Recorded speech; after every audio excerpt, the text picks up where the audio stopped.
ಕುಮಟಾದ ಯಶೋಧರ ನಾಯ್ಕ್ ಟ್ರಸ್ಟ್ನ ಸದಸ್ಯರಿಗೆ ಸಂಬಂಧಿಸಿದ ಸುಮಾರು 15 ಲಕ್ಷ ರೂಪಾಯಿ ಹಣವನ್ನು ಬ್ಯಾಂಕ್ಗೆ ಮರುಪಾವತಿ ಮಾಡದೆ ದುರುಪಯೋಗಪಡಿಸಿಕೊಂಡು ಕೊಲೆ ಬೆದರಿಕೆ ಮತ್ತು ಹಣಕ್ಕೆ ಬೇಡಿಕೆ ಇಟ್ಟ ಆರೋಪದ ಮೇರೆಗೆ ಟ್ರಸ್ಟ್ನ ಸಂಪನ್ಮೂಲ ವ್ಯಕ್ತಿ ಮಹಿಳಾ ಸಿಬ್ಬಂದಿಯ ವಿರುದ್ಧ ಕುಮಟಾ ಪೊಲೀಸ್ ಠಾಣೆಯಲ್ಲಿ ಪ್ರಕರಣ ದಾಖಲಾಗಿದೆ.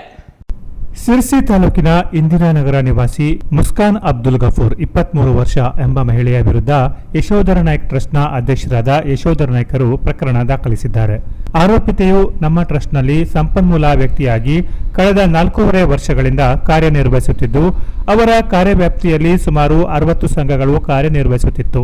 ಈ ಸಂಘಗಳಿಗೆ ಸಾಲ ಕೊಡಿಸುವ ಮತ್ತು ಸಾಲ ಪಡೆದ ಸಂಘಗಳಿಂದ ಕೆವಿಜಿ ಬ್ಯಾಂಕ್ಗೆ ಮರುಪಾವತಿ ಮಾಡಿಸುವ ಕಾರ್ಯ ಮಾಡುತ್ತಿದ್ದರು.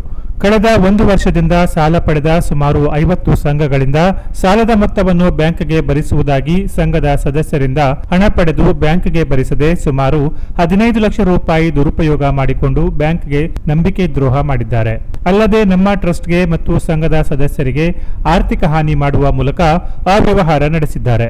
ಈ ಬಗ್ಗೆ ಟ್ರಸ್ಟ್ನ ಸಿಬ್ಬಂದಿ ಮೂಲಕ ವಿಚಾರಿಸಿದರೆ ಕೆಲಸ ಬಿಡುವುದಾಗಿ ತಿಳಿಸಿದ ಈಕೆಯು ಜನವರಿ 18ರಂದು ಸಿರಸಿ ಕಚೇರಿಗೆ ಬಂದಾಗ ದುರುಪಯೋಗ ಪಡಿಸಿಕೊಂಡ 15 ಲಕ್ಷ ರೂಪಾಯಿಯನ್ನು ಮರುಪಾವತಿಸುವುದಾಗಿ ತಪ್ಪಪ್ಪಿಕೊಂಡಿದ್ರು.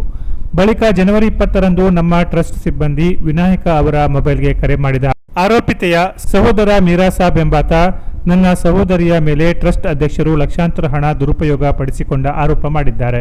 ಅವರನ್ನು ಹತ್ಯೆ ಮಾಡುತ್ತೇನೆ. ನಿಮ್ಮ ಅಧ್ಯಕ್ಷರೇ ನನ್ನ ತಂಗಿಗೆ 25 ಲಕ್ಷ ನೀಡಬೇಕು. ಇಲ್ಲವಾದರೆ ನನ್ನ ತಂಗಿಗೆ ಲೈಂಗಿಕ ಕಿರುಕುಳ ನೀಡಿರುವ ಆರೋಪ ಹೊರಿಸಿ ಸುಳ್ಳು ಪ್ರಕರಣ ದಾಖಲಿಸುವುದಲ್ಲದೆ ಸುಳ್ಳು ಸುದ್ದಿ ವೈರಲ್ ಮಾಡಿ ಅಧ್ಯಕ್ಷರ ಮಾನಹರಾಜು ಹಾಕುತ್ತೇನೆ ಎಂದು ಬೆದರಿಕೆ ಹಾಕಿದ್ದಾನೆ ಎಂದು ಪೊಲೀಸ್ ದೂರಿನಲ್ಲಿ ಆರೋಪಿಸಲಾಗಿದೆ.